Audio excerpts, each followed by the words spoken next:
All of this comes as we approach the one-year mark of Ian's landfall. It hit Florida's southwest coast on September 28th, making history as the third most costly cyclone to strike the U.S. It was also the most deadly hurricane to hit Florida since 1935, with some areas, as we now know, getting about 15 feet of storm surge.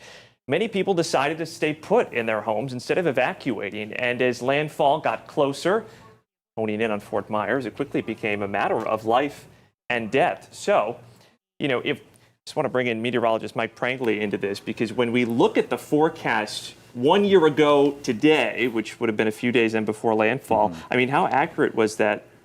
We actually saw how could that have played out? Right. With people decided to stay or go. There were a lot of lessons learned in the system. And one of the misconceptions was, well, the forecast was way off, right, and the folks were confused. Why should I evacuate? We said the storm was going much farther north. Well, I blamed the cone. The cone of uncertainty is what we call it. Let's take a look at some of the graphics here. And 1 year ago this week, this is where the cone was. And notice, most of the models, it was just a tropical storm, but we were forecasting a major hurricane. The National Hurricane Center showing that cone coming up more toward Tampa, right, and the Big Bend of Florida.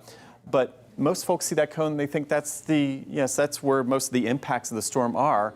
And that's not true. This is not the size of the storm. In fact, they see this as the size of the storm. It has nothing to do with its size or intensity. And that was the big problem. So all along, there were hurricane watches, warnings, and we were talking about life-threatening storm surge, not just for a portion of the Big Bend of Florida, but really for all of the west coast of Florida.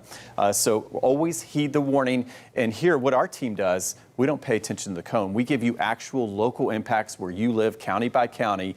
How will it affect you? That's what it's all about. In fact, as we look at Hurricane Ian's history, becoming a major hurricane as it crossed Cuba and then making that bend, unfortunately taking that right turn like Charlie did back in 2004, with unfortunate impacts. And notice, you see the center of the storm, but look at all the major impacts well outside the center of the storm. So, of course, we'll keep you informed, prepared, and connected this hurricane season. And we still have till November 30th. But one thing's for sure, we don't need to pay attention to the cone. It's all about the impacts.